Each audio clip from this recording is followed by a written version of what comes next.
بسم الله الرحمن الرحيم. الحمد لله رب العالمين، والصلاة والسلام على أشرف الأنبياء والمرسلين وعلى آله الطاهرين وأصحابه الطيبين ومن تبعهم بإحسان إلى يوم الدين. أما بعد، أعوذ بالله من الشيطان الرجيم. بسم الله الرحمن الرحيم. وإذ أخذنا ميثاق بني إسرائيل لا تعبدون إلا الله وبالوالدين إحسانا وذي القربى واليتامى والمساكين وقولوا للناس حسنا وأقيموا الصلاة وآتوا الزكاة ثم توليتم إلا قليلا منكم وأنتم معرضون.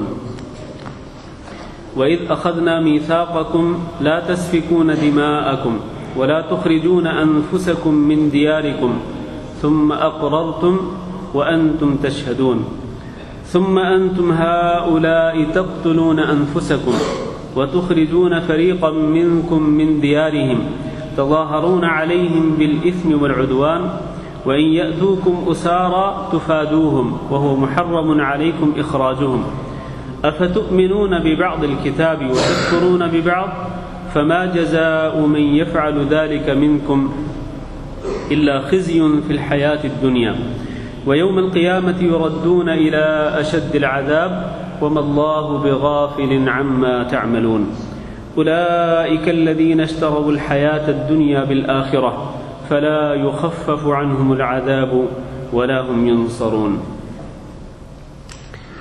عزیز القدر بھائیوں اور دوستوں اور میرے لائق احترام ماؤں اور بہنوں، سورۃ البقرہ کی آیت نمبر 82 تک کی تفسیر ہم اس سے پہلے کر چکے ہیں، یعنی پہلا جو آدھا پارہ ہے اس کی تفسیر ہم پڑھ چکے ہیں.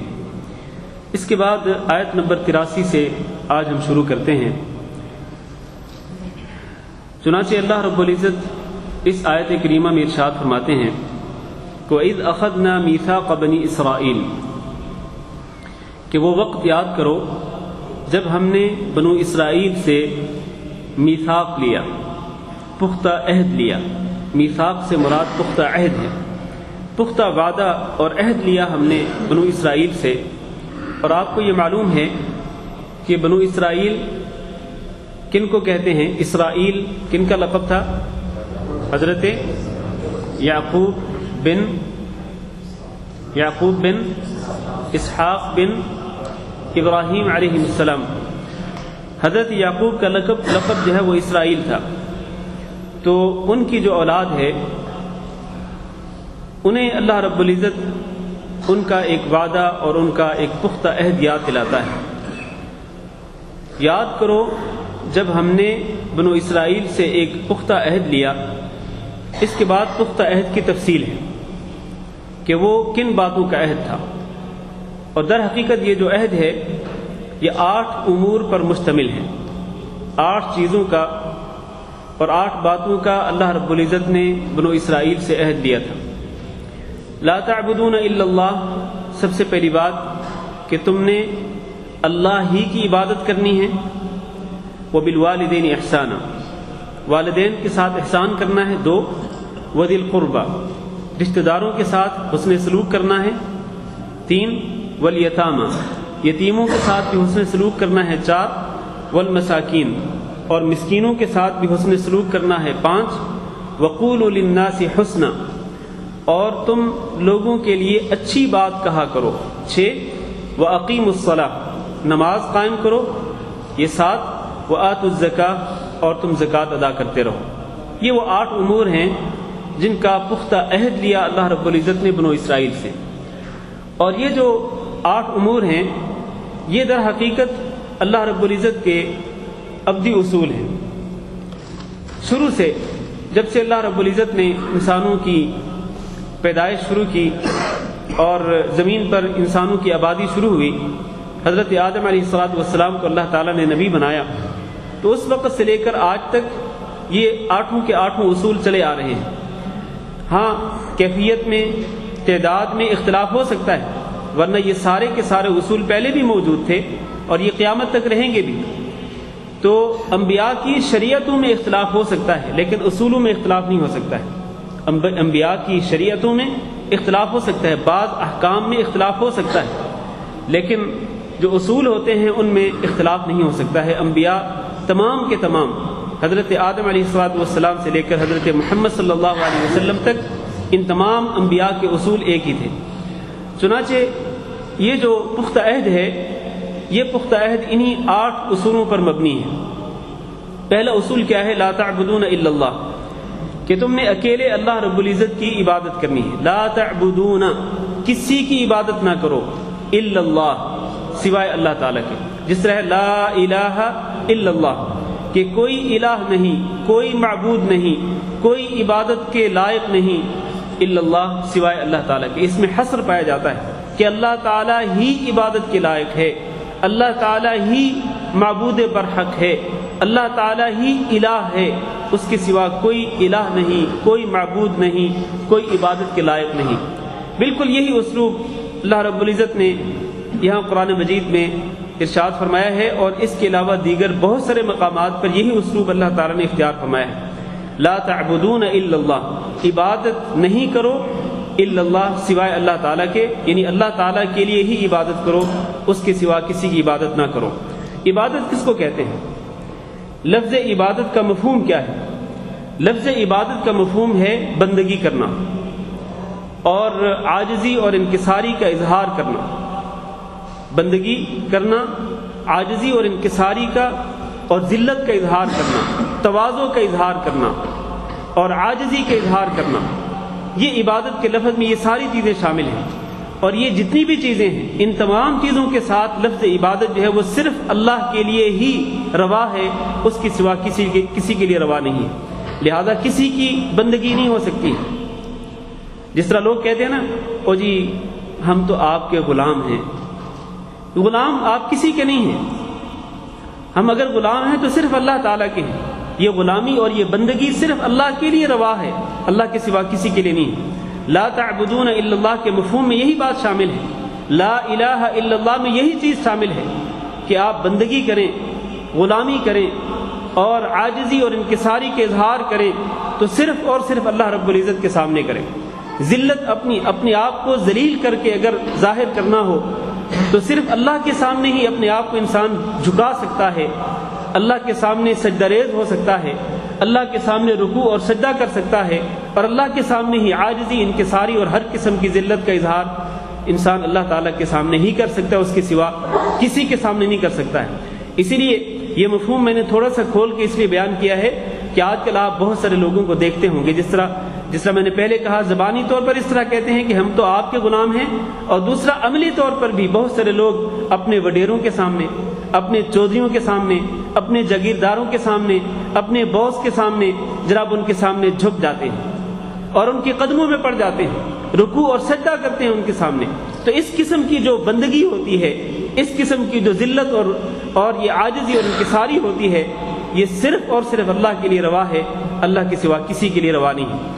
یہ لفظ عبادت کا لغوی عربی زبان کے لحاظ سے جو مفہوم ہے وہ میں نے بیان کیا ہے۔ شریعت کی زبان میں عبادت کس کو کہتے ہیں؟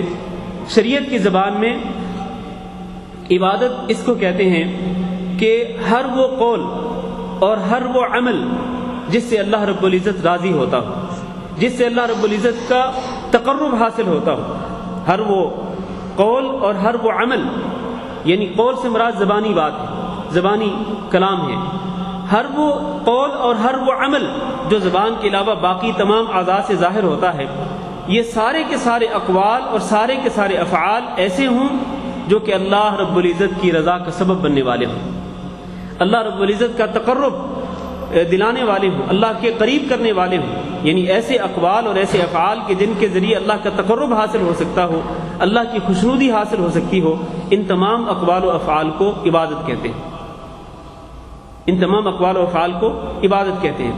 لہذا انسان کو اپنی زبان سے صرف وہ بات کرنی چاہیے جو اللہ کو راضی کرنے والی ہو، اور اپنے پورے جسم سے وہ عمل کرنا چاہیے جو اللہ رب العزت کو راضی کرنے والا ہو۔ اسی لیے رسول اکرم صلی اللہ علیہ وسلم نے ارشاد فرمایا کہ من کان یؤمن باللہ والیوم الآخر فلیقل خیرا او لیصمت، کہ جو شخص اللہ پر ایمان رکھتا ہو اور آخرت کے دن پر ایمان رکھتا ہو تو وہ اپنی زبان سے خیر کی بات ہی کہے، اور اگر وہ خیر کی بات نہیں کہہ سکتا تو پھر لیصمت، وہ خاموش رہے، اس کو چپ رہنا چاہیے۔ اس کا معنی یہ ہے کہ اپنی زبان سے وہ ایسی بات نکالنے کا پابند ہے جو اللہ تعالیٰ کو راضی کرنے والی ہو، اور ہر ایسی بات سے زبان کو بچانے کا پابند ہے کہ جس سے اللہ تعالیٰ ناراض ہونے والا ہو۔ جھوٹ ہے، اس سے اللہ تعالیٰ ناراض ہوتا ہے۔ غیبت کرنا ہے، اس سے اللہ تعالیٰ ناراض ہوتا ہے۔ اسی طرح چغل خوری کرنا ہے، اس سے اللہ تعالیٰ ناراض ہوتا ہے۔ گالی گلوچ کرنا، اس سے اللہ تعالیٰ ناراض ہوتا ہے۔ اپنی زبان کے ذریعے کوئی بھی ایسی بات جس سے اللہ ناراض ہوتا ہو، اس سے بچنے کا پابند ہے انسان۔ میں اور آپ اس سے بچنے کے پابند ہیں، اور ہر ایسی بات کرنے کے پابند ہیں، ہر ایسی بات زبان سے کہنے کے پابند ہیں کہ جس سے اللہ تعالیٰ راضی ہونے والا ہو، جس سے اللہ تعالیٰ راضی ہونے والا اس کا تقرب حاصل ہوتا ہو۔ تو یہ زبانی عبادت ہے، یہ قولی عبادت ہے۔ اسی طرح عملی عبادت اپنے جسم سے، اپنی آنکھوں سے، اپنے کانوں سے، اپنی زبان سے، اپنے ہاتھوں اور پیروں سے، اپنے پورے جسم سے وہ عمل کریں جس سے اللہ تعالیٰ کا تقرب حاصل ہوتا ہو، اور ہر ایسے عمل سے بچیں کہ جس سے اللہ تعالیٰ ناراض ہوتا ہو۔ یہ مفہوم ہے لا تعبدون الا اللہ کا، کہ اللہ تعالیٰ نے بنو اسرائیل سے عہد لیا اس بات کا کہ آپ تمام اقوال و افعال میں اللہ رب العزت کی خوشنودی کو مد نظر رکھتے ہوئے اسی کے سامنے اپنے آپ کو جھکائیں، اور اسی کے لیے بندگی اور عاجزی اور انکساری کے اظہار کریں۔ یہ ساری چیزیں اس کے سوا کسی کے لیے بھی روا نہیں ہیں۔ اکیلا اللہ تعالیٰ ہی ہے جو عبادت کے لائق ہے، کوئی اور اس کے لائق نہیں ہے۔ یہ پہلا اصول۔ دوسرا، وبالوالدین احسانا، اللہ تعالیٰ نے سب سے پہلے اپنا حق بیان کر دیا کہ صرف میری عبادت کرنی۔ اس کے ساتھ ہی اللہ تعالیٰ نے بندوں میں سے سب سے پہلے جس کا حق مقدم ہے، جو جس کا حق فوقیت رکھتا ہے، وہ والدین کا حق ہے کہ والدین کے ساتھ حسن سلوک کرو، ان کے ساتھ نیکی کرو، ان کی اطاعت کرو، ان کی فرمانبرداری کرو، اور ان کو اذیت مت پہنچاؤ۔ احسان کے اندر یہ بھی شامل ہے کہ آپ ان کی اذیت کا سبب نہ بنیں، نہ اپنی زبان کے ساتھ اور نہ اپنے عمل کے ساتھ، کسی بھی طرح سے اپنے والدین کی دل آزاری کا، ان کی اذیت کا، ان کی تکلیف کا سبب نہ بنے۔ اور رسول اکرم صلی اللہ علیہ وسلم سے جب یہ پوچھا گیا والدین کے متعلق کہ والدین کا حق کیا ہے کسی بھی اولاد پر، تو آپ صلی اللہ علیہ وسلم نے ارشاد فرمایا کہ ہما جنتک وہما نارک، کہ یہی والدین ہی تمہارے لیے جنت ہیں اور یہی والدین ہی تمہارے لیے دوزخ ہے۔ معنی یہ ہے کہ ان والدین کے ساتھ حسن سلوک کرو گے، ان کی اطاعت و فرمانبرداری کرتے رہو گے، اور ان کی اذیت سے اپنے آپ کو بچاتے رہو گے، تو پھر تم جنت میں چلے جاؤ گے۔ لیکن اگر تم ان کی نافرمانی کرو گے، ان کے ساتھ بدسلوکی اور بدتمیزی کا مظاہرہ کرو گے، اور ان کو اذیت پہنچاؤ گے اپنی زبان کے ساتھ یا اپنے کسی عمل کے ساتھ ان کو اذیت پہنچاؤ گے، تو پھر تم جہنم میں جاؤ گے۔ تو والدین ہی جنت ہیں اور والدین ہی دوزخ ہیں۔ خدمت ہے اور اطاعت و فرمانبرداری ہے تو آپ اس کے ذریعے جنت میں چلے جائیں گے، اور اگر نافرمانی ہے اور ان کو اذیت رسانی کا پہلو پایا جاتا ہے تو پھر اس کے ذریعے انسان جہنم میں جا سکتا ہے، والعیاذ باللہ۔ وبالوالدین احسانا، والدین کے ساتھ احسان کا اللہ تعالیٰ نے حکم دیا۔ سب سے پہلے اللہ تعالیٰ کا حق کہ اس کی عبادت کرو اور اس کی عبادت میں کسی کو شریک نہ کرو، اس کے بعد بندوں میں سے سب سے پہلے والدین کا حق۔ اس کے ساتھ ہی اللہ نے فرمایا وذی القربى، رشتہ داروں کا حق بھی ادا کیا کرو، ان کے ساتھ حسن سلوک کیا کرو۔ آپ کے جو رشتہ دار ہیں، چاہے وہ آپ کے والد کی طرف سے ہوں یا آپ کی والدہ کی طرف سے ہوں، ظاہر رشتہ جو ہے وہ دو طرف سے ہوتا ہے، یا والد کی طرف سے یا والدہ کی طرف سے، یا پھر ایک سسرالی رشتہ ہوتا ہے۔ تو رشتہ داری جو بھی ہے، اپنے رشتہ داروں کے ساتھ حسن سلوک کرو۔ اگر آپ کے رشتہ دار آپ پر ظلم اور زیادتی بھی کریں، آپ کے ساتھ بدسلوکی کریں، بدتمیزی کا مظاہرہ کریں، اپنے کسی بھی قول یا کسی بھی عمل سے آپ کو تکلیف پہنچائیں، آپ کیا کریں؟ اس کے بدلے میں آپ ان کو تکلیف نہ پہنچائیں، آپ ان کی تکلیفوں کو اور ان کی اذیتوں کو برداشت کریں، اور آپ اس کے بدلے میں ان پر احسان کریں۔ احسن الی من اساء الیک، حضرت قتیبہ رضی اللہ تعالیٰ عنہ کو نبی کریم صلی اللہ علیہ وسلم نے یہی ارشاد فرمایا تھا کہ اپنے رشتہ داروں میں سے اس رشتہ دار پر احسان کیا کرو جو آپ کے ساتھ برائی کرتا ہو، اس کے ساتھ احسان کرنا چاہیے، نہ یہ کہ آپ اس کے ظلم کے بدلے میں اس کے ساتھ آپ ظلم کرنا شروع کر دیں یا اس سے انتقام لینا شروع کر دیں، نہیں، اسی کو کہتے صلہ رحمی، ورنہ یہ صلہ رحمی نہیں ہے۔ اپنے رشتہ داروں کے متعلق یہ رشتہ داری، یہ صلہ رحمی نہیں ہے کہ اگر وہ آپ کے پاس آئیں تو آپ ان کے گھر میں چلے جائیں، اگر وہ آپ کو کوئی 10 دینار دیں تو آپ بھی 10-12 دینار ان کو دے دیں یا ان کے بچوں کو دے دیں، اگر وہ آپ پر احسان کریں تو آپ بھی اس کے بدلے میں احسان کر دیں۔ یہ تو بدلہ ہوا، یہ تو اس کو مکافأہ کہتے ہیں کہ ایک چیز کے بدلے میں آپ نے ایک چیز کی، ایک عمل کے بدلے میں ایک عمل آپ نے کیا۔ یہ صلہ رحمی نہیں ہے۔ صلہ رحمی لیس الواصل بالمکافئ، یہ حدیث رسول صلی اللہ علیہ وسلم ہے، لیس الواصل بالمکافئ، صلہ رحمی کرنے والا وہ نہیں جو بدلے میں کوئی کام کرتا ہے، بلکہ صلہ رحمی کرنے والا کیا ہے؟ وہ یہ ہے کہ جب کوئی کچھ نہیں کرتا آپ اس کے ساتھ احسان کرتے ہیں، آپ حسن سلوک کرتے ہیں، اگر وہ آپ سے بدسلوکی کرتے ہیں تو آپ ان سے اچھا سلوک کرتے ہیں، اچھا برتاؤ رکھتے ہیں، تو یہ رویہ اختیار کرنا چاہیے۔ وذی القربى، رشتہ داروں کے ساتھ حسن سلوک کرنا۔ اللہ تعالیٰ نے قرآن مجید کے اندر ایک اور مقام پہ ارشاد فرمایا کہ وَآتِ ذَا الْقُرْبَى حَقَّهُ، آتی حکم ہے نبی صلی اللہ علیہ وسلم کو اور آپ کے ہر امتی کو کہ آپ دیجئے اپنے رشتہ داروں کو ان کا حق، رشتہ داروں کو ان کے حقوق دینے چاہیے۔ تو ہمیشہ اپنے رشتہ داروں کے ساتھ تعلقات کو خوشگوار بنانا چاہیے، رشتہ داروں کے ساتھ تعلق توڑنا نہیں چاہیے، تعلق جوڑنا چاہیے۔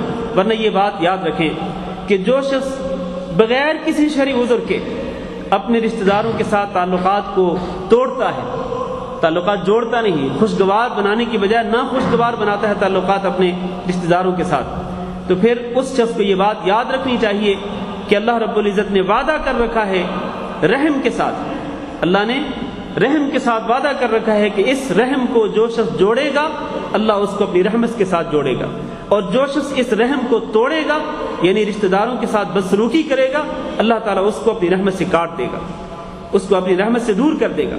تو اللہ کی رحمت کا حصول کس طرح ممکن ہے؟ ذی القربہ، کہ رشتہ داروں کے ساتھ تعلقات خوشگوار بنائیں، ان کے ساتھ حسن سلوک کریں، اور اگر کوئی شخص اس طرح نہیں کرتا تو یقینی طور پر وہ اللہ رب العزت کی رحمت سے کٹ جاتا ہے، اللہ کی رحمت سے محروم ہو جاتا ہے۔ بلکہ ہم اسی سورۃ بقرہ کے اندر پہلے پڑھ چکے ہیں شروع میں ہی کہ وہ شخص جو کہ قطع رحمی کرتا ہے، صلہ رحمی کی بجائے قطع رحمی کرتا ہے تو وہ اللہ تعالیٰ کی لعنت کا مستحق ہوتا ہے۔ اولئک الذین لعنہم اللہ، سورۃ محمد میں اللہ تعالیٰ نے فرمایا اولئک الذین لعنہم اللہ، کون؟ جو قطع رحمی کرتے ہیں، رشتہ داروں کے ساتھ تعلقات کو توڑتے ہیں تو اللہ تعالیٰ ان پر لعنت بھیجتا ہے، والعیاذ باللہ۔ یہ چوتھا اصول۔ والیتامى، پانچواں اصول کیا کہ یتیموں کے ساتھ بھی حسن سلوک کرو، یتیموں پر ظلم و زیادتی نہ کرو۔ یتیم کس کو کہتے ہیں؟ عربی زبان میں یتیم کس کو کہتے ہیں؟ آپ میں سے کوئی صاحب بتائیں۔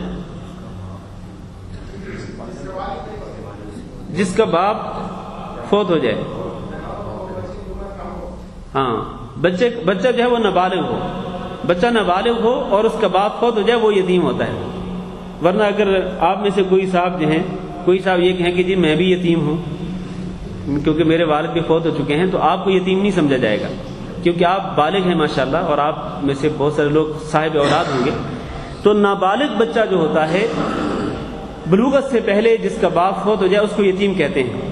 تو اللہ نے فرمایا والیتامى، اس طرح کے جو نابالغ بچے ہوتے ہیں جن کے باپ فوت ہو جائیں آپ ان کے سر پہ ہاتھ پھیریں، ان کے ساتھ پیار و محبت کا سلوک رکھیں، اور اگر آپ ان کے مال کے سرپرست بنتے ہیں، باپ فوت ہو چکا، آپ اگر اس بچے کے چچا ہیں یا آپ اس کے قریبی رشتہ ماموں ہیں یا کوئی اور آپ کا رشتہ ہے اس بچے کے ساتھ، اور آپ اس کے مال کے جو مال اس بچے کو اس کے باپ کی وراثت سے ملا ہے آپ اس کے سرپرست بنتے ہیں، تو پھر اس مال کو اس یتیم کی مصلحت کے لیے خرچ کریں۔ یہ نہیں کہ آپ اپنی مصلحت بھی یا اپنے بیوی بچوں کی مصلحت جو ہے وہ بھی اس یتیم کے مال کے ساتھ وابستہ کر لیں، نہیں، ایسا ہرگز نہیں۔ من کان غنیا فلیستعفف، قرآن مجید میں اللہ تعالیٰ نے فرمایا سورۃ النساء کے شروع میں، اور یہ یتیموں کے متعلق ہی ہے کہ جو یتیموں کا سرپرست ہو اس کو یتیموں کے ساتھ کس طرح کا رویہ رکھنا چاہیے مال کے متعلق۔ فرمایا من کان غنیا، تم میں سے جو شخص مالدار ہو، کھاتا پیتا ہو، فلیستعفف، تو وہ یتیم کا مال جو ہے اس میں سے ایک پیسہ بھی نہ لے اور اپنے دامن کو بچا کے رکھے، عفت اور پاک دامنی اختیار کرے۔ لیکن ومن کان فقیرا فلیأکل بالمعروف، ہاں اگر کوئی شخص فقیر ہے، محتاج ہے، اس کے پاس کچھ بھی نہیں اور اس کو سرپرست بنا دیا جاتا ہے یا اس کو بننا پڑتا ہے یتیم کا، مجبوری کی بنا پر یتیم کا سرپرست بننا پڑتا ہے حالات کی وجہ سے، تو پھر وہ فلیأکل بالمعروف، تو وہ دستور کے مطابق، بھلے طریقے کے مطابق اس میں سے کچھ نہ کچھ اپنی ضرورت کے بقدر کھا پی سکتا ہے۔ اللہ نے اس کا اصول متعین کر دیا، ورنہ یتیموں کے ساتھ ہمیشہ اچھا سلوک ہی کرنا چاہیے۔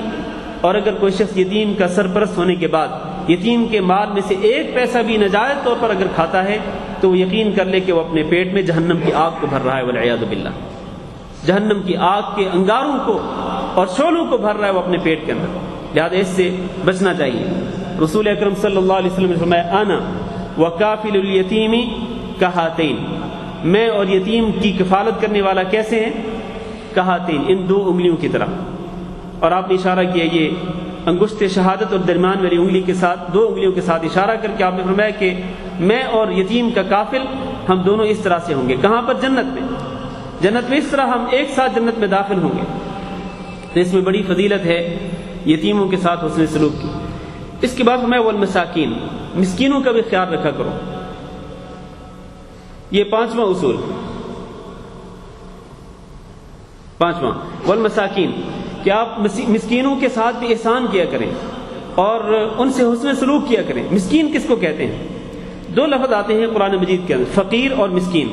انما الصدقات للفقراء والمساکین، جہاں پر اللہ رب العزت نے زکوٰۃ کے مصارف کا ذکر فرمایا کہ زکوٰۃ کن کن لوگوں کے لیے ہوتی ہے، اور وہ 8 ہیں، تو وہاں اللہ تعالیٰ فرماتے ہیں انما الصدقات للفقراء والمساکین، کہ صدقات یعنی زکوٰۃ کے جو مال ہیں یہ فقراء کے لیے اور مسکینوں کے لیے ہوتے ہیں۔ تو وہاں پر دو لفظ ہیں، فقیر اور مسکین، گویا کہ یہ فقیر الگ ہوتا ہے، مسکین الگ ہوتا ہے۔ تو لیکن بعض جگہ بعض مقامات پر اللہ رب العزت یا صرف فقراء کا لفظ استعمال فرماتے ہیں یا پھر صرف مساکین کا لفظ استعمال فرماتے ہیں۔ تو اصل فرق کیا ہے؟ فقیر اور مسکین میں کیا فرق ہے؟ اہل علم کا کہنا ہے، اور بات یہ توجہ سے سنتے رہیں، اس پر ذرا توجہ دیجیے گا، یہ خاص ایک علمی موضوع ہے۔ اہل علم یہ کہتے ہیں کہ فقیر اور مسکین یہ دونوں لفظ اگر ایک ساتھ ایک مقام پہ ذکر کیے جائیں تو ان دونوں کا مفہوم الگ الگ ہوتا ہے۔ اگر یہ دونوں لفظ ایک ساتھ ایک ہی جگہ پہ ذکر کیے جائیں تو دونوں کا مفہوم الگ الگ ہوتا ہے، لیکن اگر ان میں سے ایک ہی لفظ استعمال کیا جائے، فقیر کا یا مسکین کا، جس طرح کہ یہاں صرف مسکین کا ذکر ہے، فقیر کا ذکر نہیں ہے، تو جہاں پر ایک ہی لفظ کا ذکر ہوگا وہ دوسرے لفظ کو بھی شامل ہوگا، وہ دوسرے لفظ کے مفہوم کو بھی شامل ہوگا۔ اب دیکھیں یہ جو مصارف زکوٰۃ میں اللہ نے فرمایا للفقراء والمساکین کہ زکوٰۃ کا مال فقراء اور مسکینوں کے لیے ہوتا ہے، تو ان دونوں میں فرق کیا ہے؟ دونوں کا معنی الگ الگ ہے۔ کیا معنی ہے؟ معنی یہ ہے کہ فقیر وہ ہوتا ہے جو بالکل محتاج ہو، اس کے پاس کچھ بھی نہ ہو، بالکل خالی ہاتھ ہے، خالی دامن ہے، اس کے پاس کچھ بھی نہیں ہے، اس کو کہتے ہیں فقیر۔ اور مسکین اس کو کہتے ہیں کہ جس کے پاس کچھ تو ہو لیکن اس کی ضرورتوں کے لیے پورا نہ ہو رہا ہو، کچھ نہ کچھ ہو اس کے پاس لیکن اس کی اور اس کے بیوی بچوں کی ضرورت کے لیے پورا نہ ہو رہا ہو، اس کو کہتے ہیں مسکین۔ تو یہ فرق ہے فقیر اور مسکین میں۔ لیکن جہاں پر صرف لفظ فقیر آئے گا یا صرف لفظ مسکین آئے گا تو اس میں یہ دونوں شامل ہو جائیں گے، فقراء اور مساکین دونوں، کہ وہ محتاج لوگ جن کے پاس کچھ بھی نہیں اور وہ محتاج لوگ کہ جن کے پاس کچھ نہ کچھ ہے لیکن ان کی ضرورتوں کے لیے کافی نہیں ہو رہا۔ تو یہاں اللہ رب العزت نے المساکین کا لفظ استعمال فرمایا کہ مسکینوں کے لیے بھی آپ نرم گوشہ رکھا کریں اور ان کا حق ادا کیا کریں، ان پر پیسہ خرچ کیا کریں، ان کے ساتھ نرم رویہ رکھا کریں، اچھا سلوک کیا کریں اور ان پر پیسہ خرچ کریں۔ مسکین میں دونوں شامل ہیں، وہ فقیر جس کے پاس کچھ نہ ہو اور وہ جس کے پاس کچھ ہو لیکن اس کی ضرورتوں کے لیے پورا نہ ہو رہا ہو۔ وقولوا للناس حسنا، چھٹی بات کیا ہے؟ وقولوا للناس حسنا، اور لوگوں سے اچھی بات کہا کرو، اپنی زبان سے ہمیشہ اچھی گفتگو کیا کریں، اچھی میٹھی گفتگو جس میں موتی بھرے ہوئے ہوں، ایسی گفتگو کہ جو سننے والے کے دل میں اتر جائے، ایسی گفتگو جو سننے والے کے کانوں میں ایسے محسوس ہو جیسے کہ اس کے کانوں میں رس گھولا جا رہا ہے۔ میٹھی اور اچھی اور پاکیزہ گفتگو کیا کریں۔ قولوا للناس حسنا، اچھی بات کیا کریں، ورنہ اگر انسان اچھی بات نہ کرتا ہو اپنی زبان سے، اگر وہ اچھی بات نہ کرتا ہو تو اس سے کیا ہوتا ہے؟ اس سے اچھی بات نہ کرنے والے اور اس کی وہ بات جو سننے والا ہوتا ہے یعنی زبان سے جو بد کلامی کرتا ہے، زبان سے جو شخص بدتمیزی کرتا ہے، وہ اور اس کے جو اس بدتمیزی کو سن رہا ہے یا جو اس کا سامنا کر رہا ہے یا اس کی جو گندی گفتگو سن رہا ہے، ان دونوں کے درمیان اختلافات پڑ جاتے ہیں۔ شیطان ان دونوں کے درمیان نفرتوں کے بیج ڈال دیتا ہے، اور شیطان بغض اور عداوت کے جذبات پیدا کر دیتا ہے ان لوگوں کے درمیان۔ سبب کیا ہوتا ہے؟ بری گفتگو، گندی گفتگو۔ اللہ تعالیٰ نے قرآن مجید میں ارشاد فرمایا، قل لعبادی یقول التی ہی احسن، اے محمد صلی اللہ علیہ وسلم آپ میرے بندوں سے کہہ دیں، یقول التی ہی احسن، کہ یہ میرے بندے وہ بات کہیں جو احسن ہو، بہترین ہو، بہت اچھی بات ہو، وہ بہت اچھی بات ہی اپنے بھائیوں کے سامنے ذکر کیا کریں، ورنہ کیا ہوگا؟ ان الشیطان ینزغ بینہم، اگر یہ اچھی گفتگو نہیں کریں گے آپس میں اور اخلاق سے گری ہوئی گھٹیا گفتگو کریں گے، گندی گفتگو کریں گے، تو پھر کیا ہوگا؟ ان الشیطان ینزغ بینہم، شیطان ان کے درمیان لڑائی پیدا کر دے گا، شیطان ان کے درمیان جھگڑے پیدا کر دے گا، فساد ڈلوا دے گا ان کی بری گفتگو کی وجہ سے۔ لہذا مجھے اور آپ کو ہمیشہ اپنی زبان سے اچھی گفتگو کرنی چاہیے، اور میں پہلے حدیث پہ اشارہ کر چکا ہوں کہ جو شخص اللہ اور آخرت کے دن پر ایمان رکھتا ہو تو اپنی زبان سے خیر کی بات ہی کہے، ورنہ خاموش رہے۔ قولوا للناس حسنا، اپنی زبان سے ہمیشہ اچھی بات کریں۔ اس کے بعد 7واں اصول، واقیموا الصلاۃ، نماز قائم کرتے رہیں، ہمیشہ پابندی کے ساتھ نماز پڑھتے رہیں۔ وآتوا الزکاۃ، اور 8واں اصول کہ ہمیشہ زکوٰۃ دیتے رہیں، اللہ رب العزت نے مال میں جو حق فرض کیا ہے اس حق کو نکالتے رہیں اور مستحقین تک وہ حق پہنچاتے رہیں۔ یہ 8 اصول ہیں جن کا اللہ رب العزت نے بنو اسرائیل سے پختہ عہد لیا، لیکن کیا بنو اسرائیل نے اپنے اس عہد کو پورا کیا؟ بنو اسرائیل کی تو تاریخ جو ہے وہ عہد شکنی کے ساتھ بھری ہوئی ہے۔ آپ اچھی طرح سے جانتے ہیں کہ بنو اسرائیل کی پوری تاریخ عہد شکنی کے ساتھ بھری ہوئی ہے، اور ہم کچھ واقعات پہلے پڑھ چکے ہیں کہ انہوں نے کس موقع پر کون سا وعدہ کیا، پھر کس طرح اس کو توڑ ڈالا، کون سا عہد کیا اور پھر اس عہد کا پاس نہیں کیا، اس عہد کو توڑ ڈالا، ریزہ ریزہ کر دیا، اس کو پامال کر دیا۔ اس کے متعلق ہم پہلے ہی کچھ چیزیں پڑھ چکے ہیں۔ اللہ تعالیٰ فرماتے ہیں اس عہد کو ذکر کرنے کے بعد ثم تولیتم، پھر تم نے منہ موڑ لیا، پختہ عہد کر لیا، حتیٰ کہ بعض موقعوں پر اللہ رب العزت نے ان سے پختہ عہد کس طرح لیا کہ طور پہاڑ کو ان کے سروں کے اوپر لا کر کے، طور پہاڑ کو ان کے سروں کے اوپر چھت کی شکل میں لا کر اللہ تعالیٰ نے ان سے وعدہ لیا کہ خذوا ما آتیناکم بقوہ، یہ جو تورات ہم آپ کو دے رہے ہیں اس کو مضبوطی سے پکڑ لو، واذکروا ما فیہ، اور اس میں جو کچھ اللہ تعالیٰ نے ذکر کیا اس کو اچھی طرح سے ذہن نشین کر لو، لعلکم تتقون، تاکہ تم متقی اور پرہیزگار بن جاؤ۔ لیکن طور پہاڑ کے سر کے اوپر آنے کے بعد جب انہوں نے اللہ تعالیٰ سے وعدہ کر لیا کہ ہم اس تورات پر عمل کریں گے، اس عہد کو بھی انہوں نے توڑ ڈالا۔ بالکل یہی حشر انہوں نے اس عہد کے ساتھ بھی کیا۔ اللہ فرماتے ہیں ثم تولیتم، پھر تم نے منہ موڑ لیا، پھر تم نے اس عہد کا کچھ بھی لحاظ نہیں رکھا۔ ہاں الا قلیلا منکم، ہاں تم میں سے کچھ لوگ ایسے تھے، قلیل، بہت کم لوگ ایسے تھے تم میں سے جنہوں نے اس عہد کا پاس کیا اور اس عہد میں مذکور 8 کے 8 جو امور ہیں ان پہ عمل کر کے دکھلایا۔ اللہ فرماتے ہیں وَأَنْتُمْ مُعْرِضُونَ، اور تم سے پہلے یہ مدینہ منورہ کے جو یہودی تھے، اللہ تعالیٰ ان سے خطاب کر رہا ہے کہ تم سے پہلے جو یہودی تھے انہوں نے بھی اعراض کیا، وَأَنْتُمْ، اور اے یہودیوں، مدینہ کے یہودیوں تم بھی، معرضون، آج بھی تم اعراض کر رہے ہو۔ تم سے پہلے لوگوں نے بھی چند ایک کو چھوڑ کر، چند ایک کے سوا بہت سارے لوگوں نے اس عہد کو توڑا، اور تم اے یہود مدینہ تم بھی اس عہد سے اعراض کر رہے ہو۔ اس آیت کریمہ سے جہاں ہمیں یہ معلوم ہوتا ہے کہ اللہ تعالیٰ سے کیا ہوا عہد پورا کرنا چاہیے، اور یہ جو 8 اصول ہیں ان 8 اصولوں پر آج بھی مسلمانوں کو عمل کرنا چاہیے، اس کے ساتھ ساتھ ہمیں یہ بھی معلوم ہوتا ہے کہ اللہ رب العزت کے عہد پر عمل کرنے والے لوگ کتنے ہوتے ہیں، کثرت میں یا قلت میں؟ کیا کہتے ہیں آپ؟ قلت میں ہوتے ہیں۔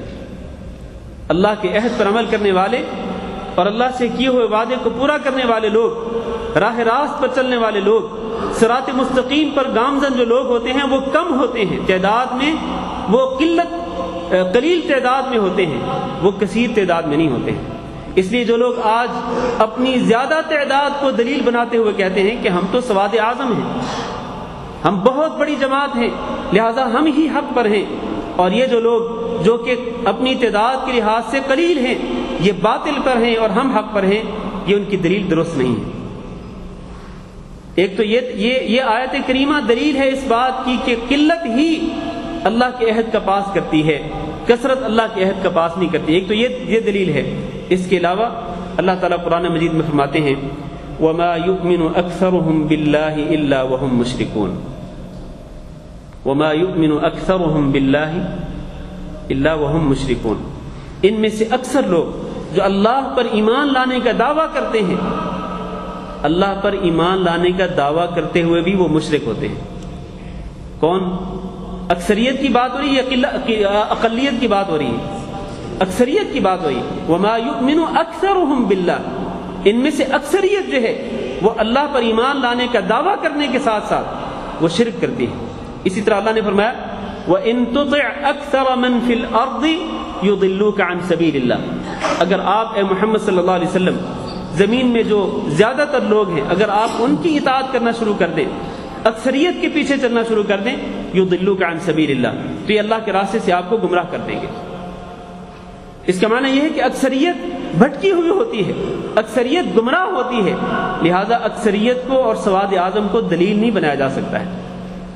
وَقَلِيلٌ مِّنْ عِبَادِيَ الشَّكُورُ، اللہ فرماتے ہیں قلیل من عبادی الشکور، میرے جو قدردان بندے ہیں اور میرا شکرانہ ادا کرنے والے جو بندے ہیں وہ کم ہی ہوا کرتے ہیں۔ اور آپ کو یہ بھی معلوم ہونا چاہیے کہ رسول اکرم صلی اللہ علیہ وسلم نے ارشاد فرمایا کہ لا تزال طائفة من امتی، لا تزال طائفة من امتی قائمین علی الحق، کہ میری امت کا ایک طائفہ، ایک گروہ، طائفہ کس کو کہتے ہیں؟ طائفہ اس گروہ کو نہیں کہتے جو اکثریت میں ہو، طائفہ اس گروہ کو کہتے ہیں جو اقلیت میں ہو تعداد کے لحاظ سے، کہ میری امت کے ایک گروہ جو تعداد کے لحاظ سے اقلیت میں ہوگا وہ ہمیشہ حق پر چلتا رہے گا۔ لا تزال طائفة من امتی قائمین علی الحق لا یضرهم من خذلهم۔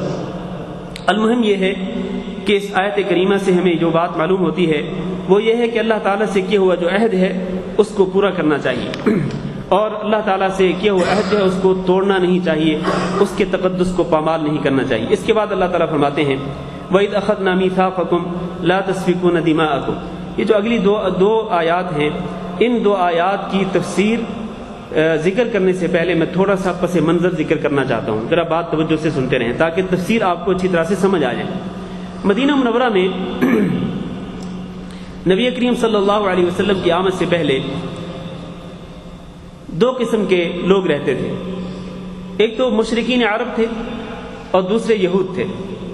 مشرکین عرب کے دو مشہور قبیلے تھے، ایک اوس اور ایک خزرج۔ اوس اور خزرج کے دو مشہور قبیلے کہاں رہتے تھے؟ مدینہ منورہ میں۔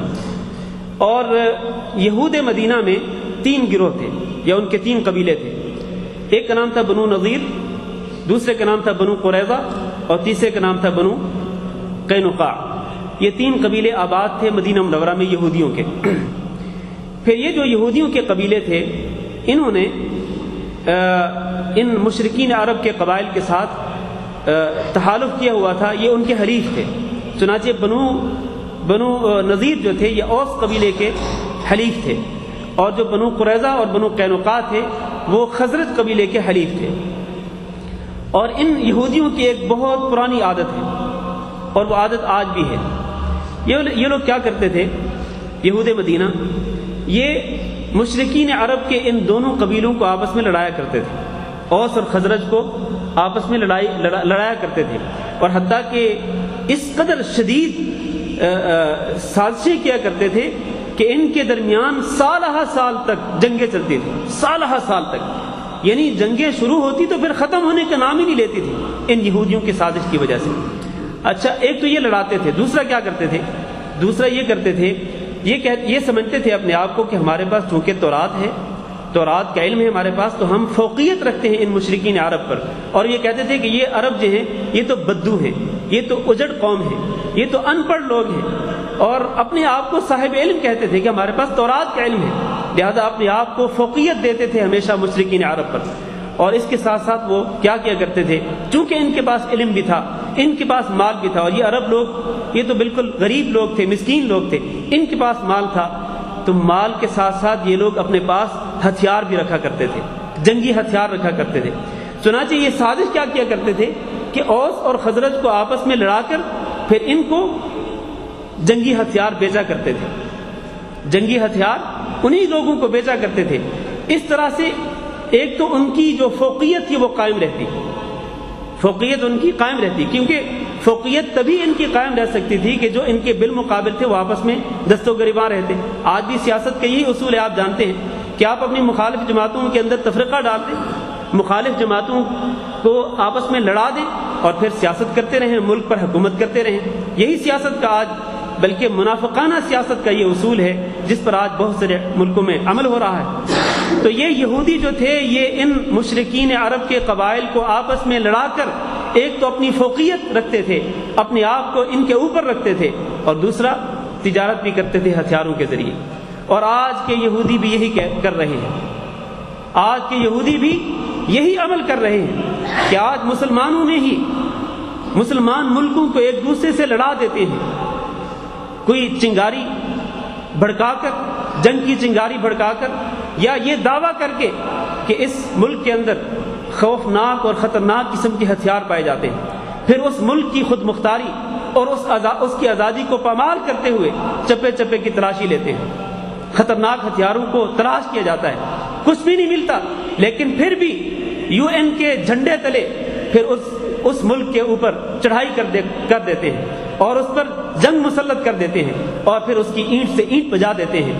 یہ سارا کچھ کیا ہوتا ہے؟ اور پھر ان کے جو مقابل ہوتے ہیں، ان کے بالمقابل مسلمانوں میں سے ہی جو ان کے حریف ہوتے ہیں، پھر وہ لوگ کیا کرتے ہیں، ان کو اپنے ہتھیار بھی بیچتے ہیں، جدید اسلحہ ان کو دیتے ہیں، پہلے خوف زدہ کرتے ہیں کہ یہ جو فلاں بادشاہ ہے یا فلاں جو ملک ہے اس کے پاس خطرناک ہتھیار ہیں، اگر آپ لوگوں نے اس کے خطرناک ہتھیاروں سے بچنا ہے تو ہم سے جدید ٹیکنالوجی کے ساتھ جو بنے ہوئے ہتھیار ہیں وہ ہم سے خریدیں۔ چنانچہ خلاصہ یہ ہے کہ آج کے یہودی بھی وہی روش، وہی طرز عمل اختیار کیے ہوئے ہیں، لڑا کر کے اور جدید اسلحے کی تجارت کر کے عالم پر پورے عالم پر، پورے جہان پر جو ہے وہ اپنی برتری اور اپنی فوقیت کو ثابت کرنے کی کوشش کرتے ہیں۔ یہ جو یہودی تھے، یہود مدینہ، ان میں سے بعض تو اوس کے ساتھ ان کا تحالف تھا اور بعض کا خزرج کے ساتھ تحالف تھا۔ ہوتا یہ تھا، جو بات ان آیات کی تفسیر سے تعلق رکھتی ہے، ہوتا یہ تھا کہ جب اوس اور خزرج کے درمیان جنگ ہوتی تھی تو مجبوراً ان دونوں قبیلوں کے ساتھ یہودیوں کے قبیلوں میں سے جو ان کے متحالف ہوتے تھے، ان کے ساتھ جنگی ان کا اتحاد ہوتا تھا، تو پھر مجبوراً ان کو بھی لڑنا پڑتا تھا۔ اور نتیجہ کیا نکلتا تھا؟ نتیجہ یہ نکلتا تھا کہ خود یہودی ایک دوسرے کی گردنیں کاٹتے تھے، خود یہودی ایک دوسرے کو قتل کیا کرتے تھے۔ مثلا بنو نذیر کے ساتھ جن کا اتحاد تھا، جنگی اتحاد، وہ کون تھے؟ وہ اوس قبیلے کے ساتھ۔ تو اوس کی جب جنگ ہوتی خزرج کے ساتھ تو ادھر سے بنو نذیر اوس کا ساتھ دیتے اور ادھر سے خزرج کا ساتھ دیتے تھے بنو قریظہ اور بنو قینقاع۔ اس طرح جہاں مشرکین عرب کے قبائل آپس میں دست و گریباں ہوتے، وہاں یہ یہودی بھی آپس میں دست و گریباں ہوتے، ایک دوسرے کو قتل کیا کرتے تھے۔ صرف قتل ہی نہیں بلکہ ایک دوسرے کو جلاوطن کیا کرتے تھے، اپنے ہی یہودیوں کو مدینہ منورہ سے نکال دیا کرتے تھے، ملک بدر کر دیا کرتے تھے۔ صرف یہی نہیں بلکہ اپنے ہی یہودیوں پر ظلم و زیادتی کے پہاڑ توڑتے تھے یہ یہودی۔ اللہ تعالیٰ نے ان لوگوں کے انہی جرائم کا ذکر کیا ہے ان دو آیات کے اندر۔ اللہ فرماتے ہیں ذرا یاد کرو، یہ میں نے پس منظر پیش کر دیا ہے تاکہ ان آیات کی تفسیر ذرا آپ کے سامنے واضح ہو جائے۔ اللہ فرماتے ہیں وَإِذْ أَخَذْنَا، یاد کرو اس وقت کو جب ہم نے تم سے میثاق لیا، پختہ عہد لیا، کس بات کا؟ لا تسفکون دماءکم، کیا یہودیوں تم آپس میں ایک دوسرے کے خون نہیں بہاؤ گے، ایک دوسرے کو قتل نہیں کرو گے، ولا تخرجون انفسکم من دیارکم، اور اپنے ہی میں سے، اپنے یہودیوں کو ہی تم اپنے گھروں سے مت نکالو گے، نہیں نکالو گے، ہم نے اس بات کا بھی تم سے عہد لیا۔ ثم اقررتم، پھر تم نے اقرار بھی کر لیا، یہودیوں نے اقرار بھی کر لیا کہ ہم ایک دوسرے کو قتل بھی نہیں کریں گے اور ایک دوسرے کو ملک بدر بھی نہیں کریں گے۔ وَأَنْتُمْ تَشْهَدُونَ، اور آج بھی تم گواہی دیتے ہو کہ ہم نے پختہ عہد کر لیا تھا اللہ تعالیٰ سے۔ پھر ہوا کیا؟ اللہ فرماتے ہیں ثم انتم، پھر تم ہی ہو اے یہود مدینہ، تقتلون انفسکم، تم آپس میں ایک دوسرے کو قتل کرتے ہو، یعنی اللہ تعالیٰ سے کیے ہوئے عہد کو پاش کر دیتے ہو، ریزہ ریزہ کر دیتے ہو، اس کے تقدس کو پامال کرتے ہوئے تم ایک دوسرے کو قتل کرتے ہو۔ اور صرف یہی نہیں، وَتُخْرِجُونَ فَرِيقًا مِّنكُم مِّن دِيَارِهِمْ، اپنے میں سے ہی تم یہودیوں کو ان کے گھروں سے نکال دیتے ہو، ان کو ملک بدر کر دیتے ہو۔ پھر یہ بھی نہیں بلکہ اس سے بڑھ کر کیا کرتے ہو، تظاہرون علیہم بالإثم والعدوان، اپنے ہی یہودی بھائیوں پر تم چڑھ دوڑتے ہو ظلم اور زیادتی کرتے ہوئے۔ یہ 3 گناہ اللہ نے ذکر کیے ہیں یہودیوں کے۔ پہلا گناہ کیا ہے؟ ایک دوسرے کو قتل کرتے ہو، دوسرا کہ تم ایک دوسرے کو ملک بدر کرتے ہو، تیسرا ایک دوسرے پر ظلم و زیادتی کرتے ہو۔ وَإِن يَأْتُوكُمْ أُسَارَىٰ، چوتھی بات اللہ تعالیٰ ذکر کرے، اگر تمہارے پاس یہ یہودی آ جائے قیدی بن کر تو فادوہم، تو پھر ایک دوسرے کو فدیہ دے کر ان کو چھڑا لیتے ہو۔ مطلب اگر بنو نذیر کے لوگ قیدی بن کر بنو قریظہ کے پاس چلے جاتے تو بنو نذیر کے لوگ فدیہ دے کر ان کو چھڑا لیتے تھے، اور اگر بنو قریظہ کے لوگ بنو نذیر کے پاس قیدی بن کر آتے تو بنو قریظہ کے لوگ کیا کرتے تھے؟ فدیہ لے کر اپنے قیدیوں کو چھڑا لیا کرتے تھے۔ اللہ فرماتے ہیں وَهُوَ مُحَرَّمٌ عَلَيْكُمْ إِخْرَاجُهُمْ، حالانکہ تمہارے لیے یہ درست نہیں تھا، تمہارے لیے حرام تھا کہ تم ان کو نکالتے، آپس میں ایک دوسرے کو نکالنا تک تمہارے لیے حرام تھا۔ تو اب تم جب تمہارے میں سے کچھ لوگ جنگی قیدی بن کر دوسرے قبیلے کے پاس جاتے ہیں تو پھر تم فدیہ دے کر کے ان کو چھڑا لیتے ہو۔ اللہ تعالیٰ فرماتے ہیں أَفَتُؤْمِنُونَ بِبَعْضِ الْكِتَابِ، کیا تم کتاب کے ایک حصے پر ایمان لاتے ہو، وَتَكْفُرُونَ بِبَعْضٍ، اور دوسرے حصے سے انکار کرتے ہو۔ میرا سوال یہ ہے کہ یہ بنو اسرائیل جو تھے یہ کس طرح کتاب اللہ کے ایک حصے پر ایمان لاتے تھے اور ایک حصے سے انکار کرتے تھے؟ کس طرح؟ دراصل اللہ رب العزت نے ان سے 4 عہد لیے تھے، اور چاروں کا میں نے ذکر کر دیا ابھی۔ ایک یہ کہ تم آپس میں ایک دوسرے کو قتل نہیں کرو گے، دوسرا ایک دوسرے کو گھروں سے نہیں نکالو گے، تیسرا ایک دوسرے پر ظلم و زیادتی نہیں کرو گے، چوتھا کہ اگر تم میں سے کوئی شخص کسی کے پاس قیدی بن کر جائے گا تو اس کو فدیہ دے کر اس کو چھڑا لو گے۔ چنانچہ یہ جو آخری بات ہے اس پر تو عمل کرتے تھے کہ ایک دوسرے کے قبیلوں میں سے جو لوگ قیدی بن کر جاتے تھے دوسرے کے پاس تو فدیہ دے کر چھڑا لیتے تھے، لیکن جو پہلی 3 باتیں تھیں ان پر عمل نہیں کرتے تھے، قتل بھی کرتے تھے، ملک بدر بھی کرتے تھے اپنے ہی لوگوں کو، اور ظلم و زیادتی بھی کرتے تھے۔ اللہ تعالیٰ اسی کے بارے میں فرما رہے ہیں أَفَتُؤْمِنُونَ بِبَعْضِ الْكِتَابِ، وہ کتاب اللہ کے ایک حصے پر ایمان لاتے ہو، یعنی اللہ تعالیٰ کے ایک حکم تم مانتے ہو تم کہ تم آپس میں ایک دوسرے کے جو قیدی ہوتے ہیں ان کو فدیہ دے کر چھڑا لیتے ہو، لیکن وَتَكْفُرُونَ بِبَعْضٍ، کتاب اللہ کا جو دوسرا حصہ اس سے انکار کرتے ہو، اس سے کفر کرتے ہو۔ معنی یہ ہے کہ تمہارے اوپر یہ بات لازم ہے کہ تم اللہ کی کتاب پر مکمل طور پر ایمان لاؤ اور اللہ کے تمام احکام پہ عمل کرو۔ یہ نہیں کہ جس حکم پر تمہارا دل چاہے اس پہ عمل کر لو اور باقی جو اللہ کے احکام ہیں ان کو چھوڑ دو، ایسا نہیں۔ اور آج مسلمان افسوس کے ساتھ کہنا پڑتا ہے یہ رویہ تھا یہودیوں کا، بنو اسرائیل کا، کہ وہ کتاب اللہ کے ایک حصے پر عمل کرتے تھے اور باقی حصوں پر عمل نہیں کرتے تھے، ایک حکم مانتے تھے باقی احکامات سے روگردانی کرتے تھے۔ آج بالکل یہی عمل میرے مسلمان بھائی بھی کرتے ہیں، جس حکم پر ان کا دل چاہتا ہے اس پہ عمل کرتے ہیں اور باقی احکامات سے روگردانی کرتے ہیں۔ ہم ایسے ہی لوگوں کو کہتے ہیں أَفَتُؤْمِنُونَ بِبَعْضِ الْكِتَابِ وَتَكْفُرُونَ بِبَعْضٍ يَا أَيُّهَا الَّذِينَ آمَنُوا ادْخُلُوا فِي السِّلْمِ كَافَّةً، اے ایمان والو تم اسلام کے اندر پورے کے پورے داخل ہو جاؤ۔ یہ نہیں کہ تم کچھ احکامات پہ عمل کر لو اور باقی احکامات سے روگردانی کرو، نہیں، پورے کے پورے اسلام کے اندر داخل ہو جاؤ اور اس پوری کتاب پر عمل کرو۔ جو حکم اپنی منشا کے مطابق ہے اس پر تو آمنا کہہ دیا اور اس کے سامنے اپنے آپ کو جھکا دیا، اور جو احکامات اپنی منشا کے مطابق نہیں ہم ان سے جان چھڑاتے ہیں۔ ورنہ کیا وجہ ہے کہ آج لوگ جوا کھیلتے ہیں؟ کیا وجہ ہے کہ آج لوگ شراب نوشی کرتے ہیں؟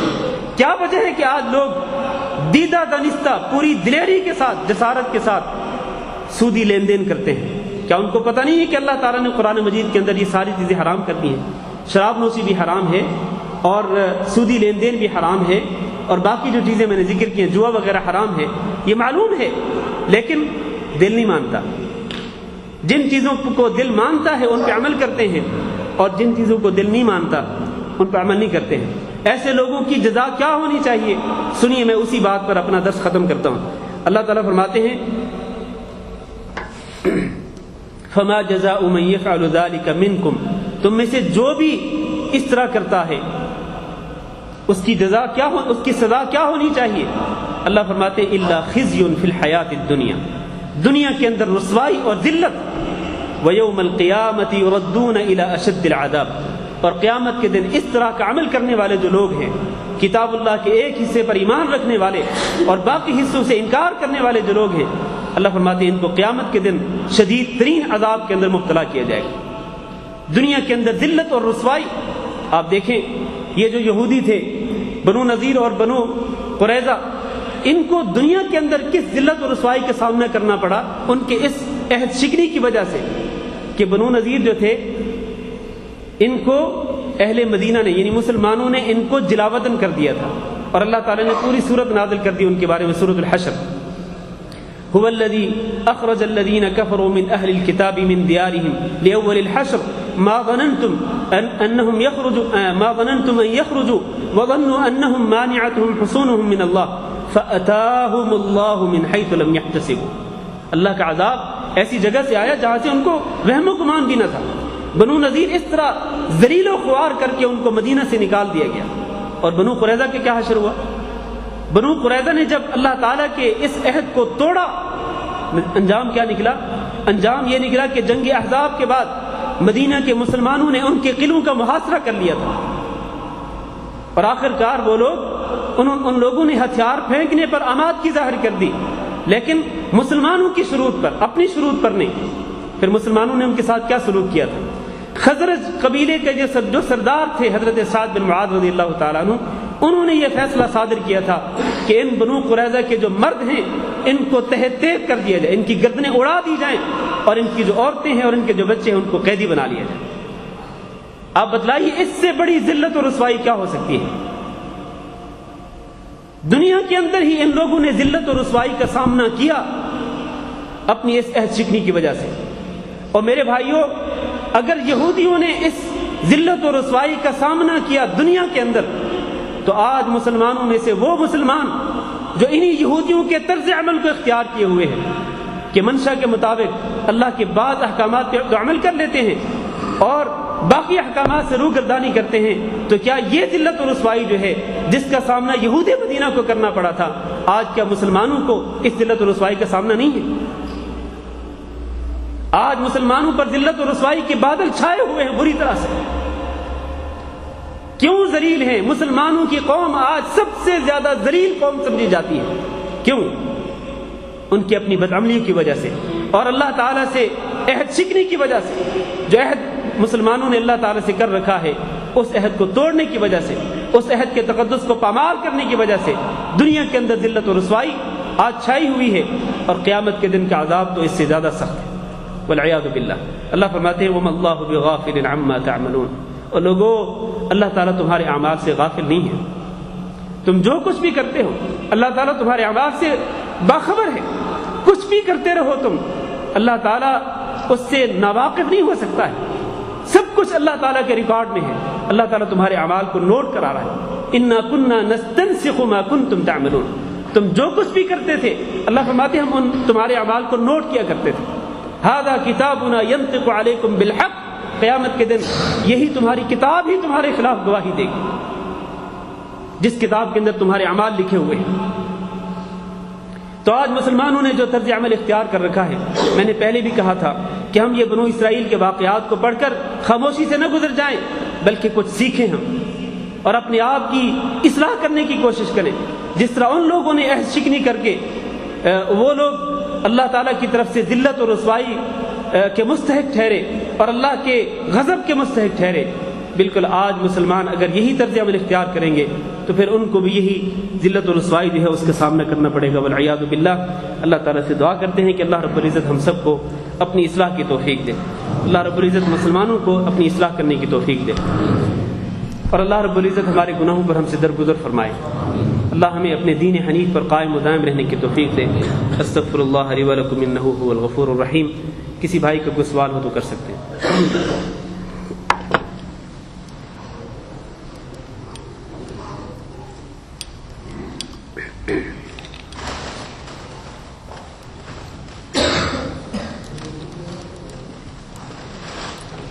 یہ جو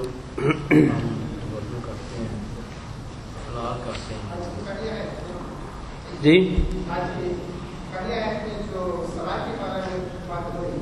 کس کے بارے میں؟ جی ایک منٹ نماز کے بارے میں جو بات ہو رہی تھی، سوال آپ کا سمجھا نہیں میں۔ یہودیوں کے لیے، ہاں جی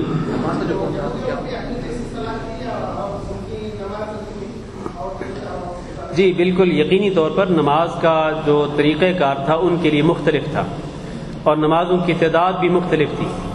جو نمازوں کی تعداد ہمارے لیے ہے ان کے لیے یہ تعداد نہیں تھی، طریقہ کار بھی ان کا مختلف تھا، رکعات میں بھی فرق تھا، نمازوں کی رکعات میں بھی فرق تھا، لیکن بہرحال نماز کے ایک حکم جو ہے وہ ان کے لیے بھی تھا جس طرح کہ ہمارے لیے ہے۔ لیکن جس طرح میں نے پہلے بھی کہا ہے کہ انبیاء کی شریعتوں میں اختلاف ہو سکتا ہے، اصولوں میں اختلاف نہیں ہو سکتا۔ اصول تھا، نماز پڑھنے کا اصول ان کے لیے بھی تھا، لیکن شریعت میں اور طریقہ کار میں اختلاف ہو سکتا ہے، اور اس میں سے بعض چیزیں جو ہیں وہ محدثین نے ذکر بھی کی ہیں کہ فرق کس طرح سے تھا۔ ہاں جی کسی اور کا کوئی سوال ہو تو؟ جو ہم سوال کرتے ہیں داڑھی کا، جی تو یہ دونوں ہاتھ لگاتے ہیں، ہاں جی داڑھی کا خلال وضو کرتے ہوئے دونوں ہاتھوں کے ساتھ اپنی انگلیوں کو داڑھی کے بالوں میں پھیرنا اور جو جلد ہے اس جلد کو تر کرنے کی کوشش کرنا، یہ ٹھیک ہے، ہونا چاہیے یہ، کیونکہ یہ جو داڑھی کے بال جہاں پر ہوتے ہیں دونوں سائڈوں پر، اور اسی طرح یہ جو چھوڑی کے بال ہوتے ہیں، ان بالوں کے نیچے جو جلد ہے اس جلد کو تر کرنا ضروری ہے، ورنہ اگر یہ جلد تر نہ ہو اور خشک رہ جائے تو پھر وضو نہیں ہوتا ہے اس طرح۔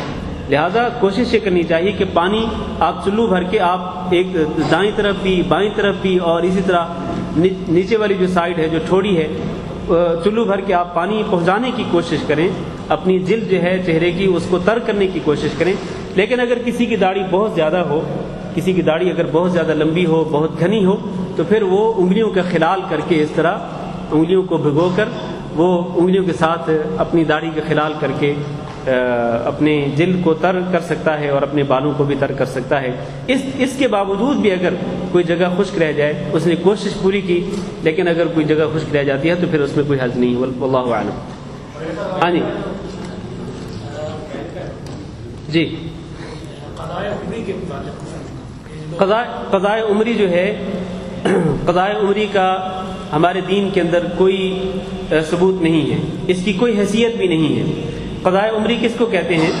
اس کو کہتے ہیں کہ کوئی شخص جب توبہ کرے اپنی نمازوں سے، یعنی جو نمازیں وہ چھوڑتا رہا اپنی پچھلی زندگی میں، جو نمازیں وہ ترک کرتا رہا، چھوڑتا رہا، اب وہ توبہ کر رہا ہے، تو اس کو یہ کہا جاتا ہے کہ آپ اپنی توبہ کو سچا ثابت کرنے کے لیے کیا کریں کہ ہر نماز کے ساتھ ایک ایکسٹرا نماز پڑھیں، ایک اضافی نماز پڑھیں، اور اس طرح پڑھتے چلے جائیں، اپنی پوری زندگی اس طرح پڑھتے رہیں۔ اسی لیے اس کو قضاء عمری کہتے ہیں کہ پچھلی عمر کی قضا آنے والی عمر میں، پچھلی عمر کی قضا آنے والی عمر میں۔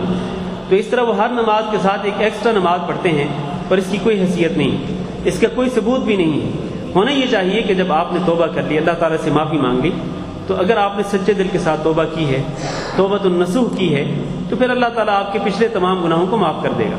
توبہ ایک ایسی چیز ہے کہ جس کے ساتھ پچھلے گناہ مٹ جاتے ہیں، معاف ہو جاتے ہیں۔ آئندہ کے لیے اصلاح کریں، اپنی کوشش کریں کہ کوئی بھی نماز جو ہے وہ قضا نہ ہو، تو اس طرح اللہ رب العزت پچھلے گناہوں کو معاف کر دے گا۔ لہٰذا یہ جو قضاء عمری ہے، اس نام کی کوئی چیز شریعت کے اندر موجود نہیں۔ بینک کا جو انٹرسٹ ہوتا ہے، پہلی بات تو یہ ہے کہ اپنا پیسہ کسی ایسے اکاؤنٹ میں نہیں رکھنا چاہیے جس سے آپ کو انٹرسٹ ملتا ہو۔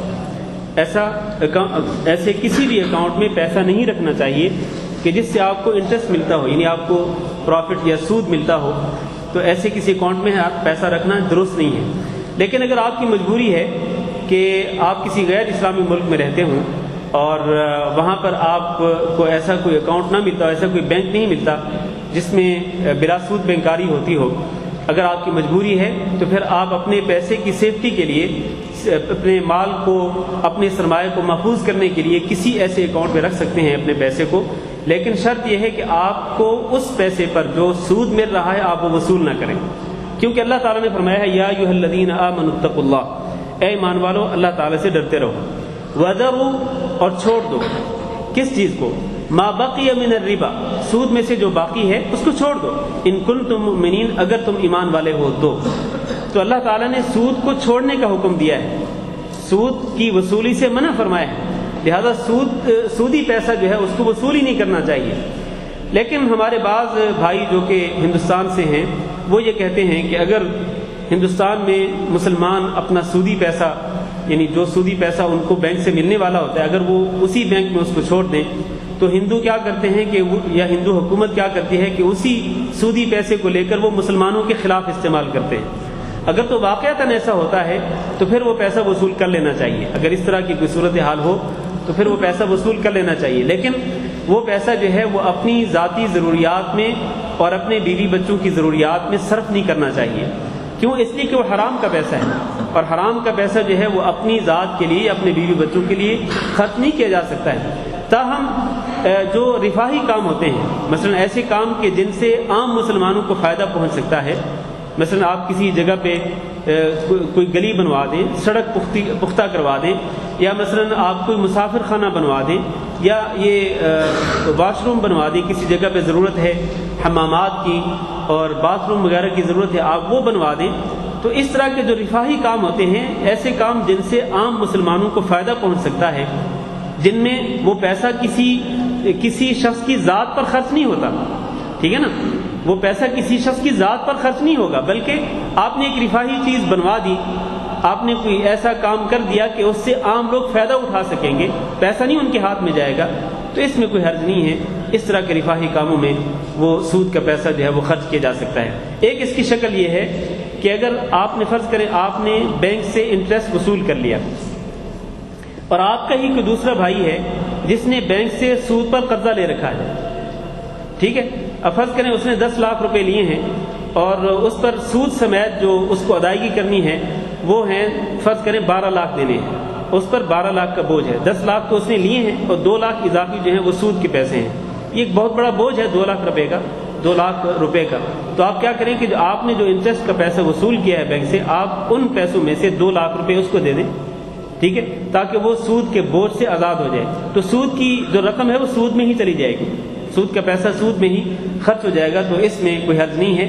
باقی وہ پیسہ جو ہے وہ جس طرح بعض لوگ کہتے ہیں جی اگر کسی نے اپنی بیٹی کی شادی کرنی ہو تو اس کا جہیز لینے کے لیے وہ پیسہ دے دیں، یا مثلا کوئی بندہ فقیر ہو، مسکین ہو تو اس کی ہیلپ کر دیں، نہیں، ایسا نہیں ہے۔ اس طرح کسی بھی شخص کی ہیلپ جو ہے وہ سود کے پیسے کے ساتھ نہیں ہو سکتی ہے، کیونکہ وہ حرام کا پیسہ ہے۔ ہم یہاں پر ہاں جی آخری سوال اور اس کے بعد درس ختم۔ ہاں جی،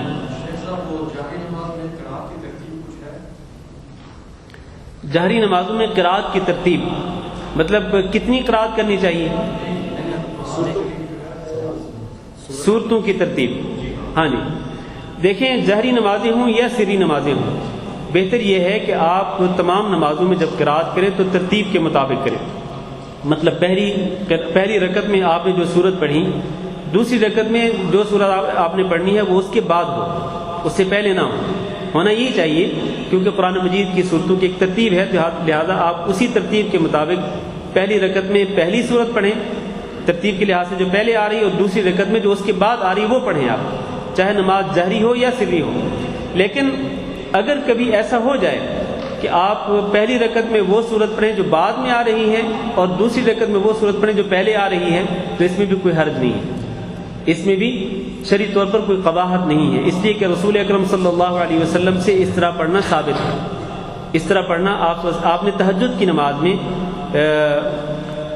اگر مجھے غلطی نہیں لگ رہی تو آپ نے غالباً سورۃ یونس جو ہے وہ پہلے پڑھ لی تھی اور سورۃ النساء آپ نے بعد میں پڑھی تھی، شاید اس طرح ہے اگر مجھے غلطی نہیں لگ رہی۔ بہرحال وہ حدیث ثابت ہے کہ آپ نے صورتوں کی ترتیب میں جو ہے وہ اس طرح کیا، لہٰذا اس طرح کرنے میں کوئی حرج نہیں ہے، لیکن افضل اور بہتر یہی ہے بہرحال کہ صورتوں کی ترتیب کو ملحوظ خاطر رکھنا چاہیے۔